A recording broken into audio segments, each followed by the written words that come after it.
জানেন যে আমরা বিগত 2 মাস যাবত আমাদের প্রথম বর্ষের শিক্ষার্থীদের ভোটার যুক্ত ছবি তালিকা সহকারে তাদেরকে ভোটার হিসাবে অন্তর্ভুক্ত করার দাবি এবং সকলের অংশগ্রহণের দাবিতে আমরা রাজশাহী বিশ্ববিদ্যালয় ছাত্রদল গণতান্ত্রিক উপায়ে শান্তিপূর্ণভাবে আমরা কর্মসূচি পালন করে আসছি।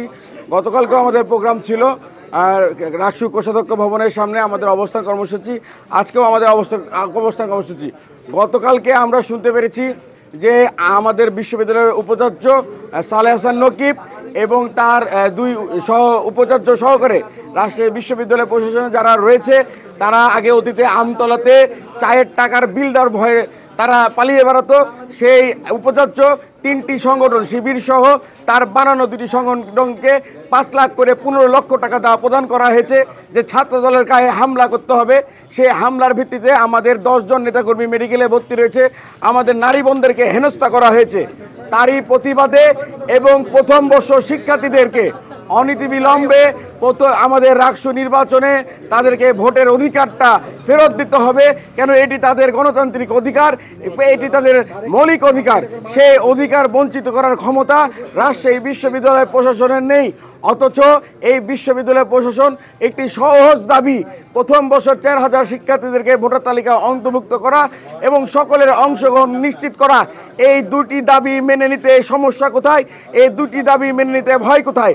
আমি ছাত্র শিবিরের সহ যে সকল কালকে তাদের বানানো ছোট ছোট টিমরা আমাদের উপরে হামলা চালিয়েছে তাদেরকে বলতে চাই যে আমাদের আন্দোলন ছিল তো প্রশাসনের বিপক্ষে, আপনারা শিক্ষার্থীদের বিপক্ষে গিয়ে কেন আমাদের উপরে হামলা করলেন? আপনাদের উদ্দেশ্যটা কি?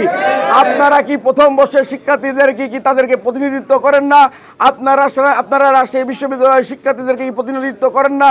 যদি করেই থাকেন তাহলে আপনারা প্রশাসনের টাকা খেয়ে কেন ছাত্র দলের গায়ে ছেড়ে আমাদের নারী বোনদেরকে আপনারা লাঞ্ছিত করলেন, মারধর করলেন, আমাদের নেতাকর্মীদেরকে মেডিকেল পাঠালেন? আমাদের দাবি তো খুবই সহজ দাবি, যে এটা তো ছাত্র দলের দাবি হওয়ার কথা না, এটি রাজশাহী বিশ্ববিদ্যালয়ের প্রতিটি নাগরিক, রাজশাহী বিশ্ববিদ্যালয়ের প্রতিটি শিক্ষক, রাজশাহী বিশ্ববিদ্যালয়ের প্রতিটি শিক্ষার্থীর দাবি হওয়ার কথা যে প্রথম বর্ষের শিক্ষার্থীদের ভোটের অধিকার ফেরত দিতে হবে এবং সকলের যারা জুলাই আগস্টের গণ অভ্যুত্থানের সম্মুখ সারির যোদ্ধা ছিল এই বিশ্ববিদ্যালয়ের শিক্ষার্থী যারা, তাদেরকে রাকসুকে প্রতিনিধিত্ব করার সুযোগ দিতে হবে।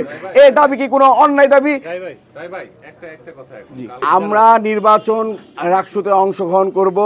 আমাদের নেতা কর্মীদেরকে নির্দেশ দেওয়া হয়েছে যে মনোনয়নপত্র উত্তোলন করতে, আমরা অংশগ্রহণ করব এবং আপনাদেরকে সাথে নিয়ে গণতান্ত্রিক যে দাবি, যেটা তাদেরকে প্রথম বর্ষের শিক্ষার্থীদেরকে যে অধিকার থেকে বঞ্চিত করা হচ্ছে, সেই দাবিটাও আমরা গণতান্ত্রিক উপায়ে আমরা বিশ্ববিদ্যালয় প্রশাসনের কাছে আদায় করে থাকবো।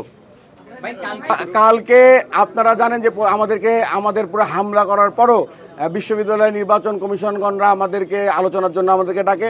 আমরা বিশ্বাস করি যে কোনো অমীমাংসিত বিষয় টেবিল টকের মাধ্যমে মীমাংসা হওয়াই উচিত।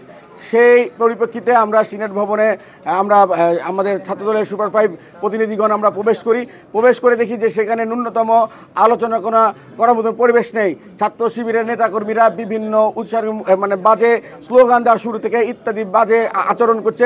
তারই আমরা প্রথমে দেখি যে একজন আমাদের সম্মানিত হল প্রভোস্ট তিনি বয়কট করে বের হতে রাস্তায় চলে যায়। পরবর্তীতে অন্যান্য সংগঠনরা তাদের এরকম নোংরা ভাষা, আপনারা কালকে দেখেছেন যে কীভাবে 1, 2, 3, 4 বাজে শব্দ করে রাজশাহী বিশ্ববিদ্যালয় সহ সারা বাংলাদেশের ছাত্র রাজনীতির স্লোগানে যে দূষিত করে দিয়েছে ছাত্র শিবির, আমরা নিন্দা জানাই যে তাদেরকে বিশ্ববিদ্যালয়ের শিক্ষার্থীদের মতন আচরণ করা উচিত।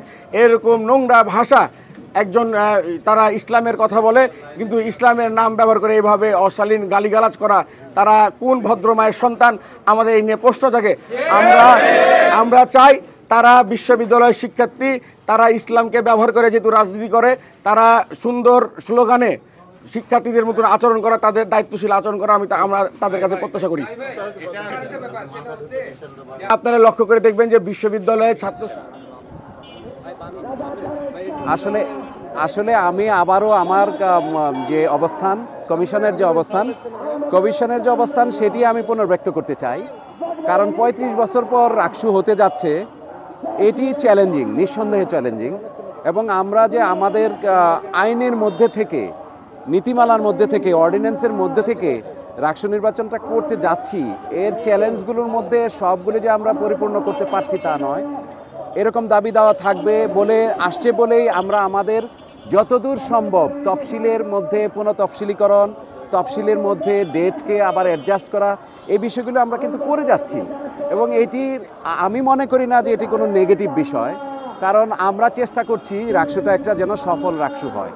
এর জন্য আইনের মধ্যে থেকে যা যা করণীয়, এতে করে যদি 2 দিন 3 দিন বা আমাদের 24 ঘন্টা পরিশ্রম করতে হয়, আমাদের কমিশন মনে করে যে শিক্ষার্থীদের ইনক্লুশনের বিষয়ে, শিক্ষার্থীদের তাদের মনের চাওয়ার বিষয়ে রাকসু যাতে সফল হয় সেই সংক্রান্ত বিষয়ে আমরা কোনো না কোনোভাবে আমরা লেগে আছি এবং এটা থাকবো।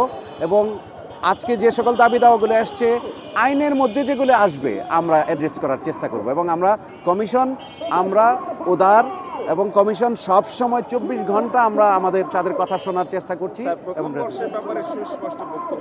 প্রথম বর্ষের ব্যাপারে আপনারা জানেন যে গতকালকে একটি শিক্ষার্থীদের সাথে মত বিনিময় সভায় একটা সিদ্ধান্ত এসছে যে 25 তারিখের মধ্যে নির্বাচন করতে হবে।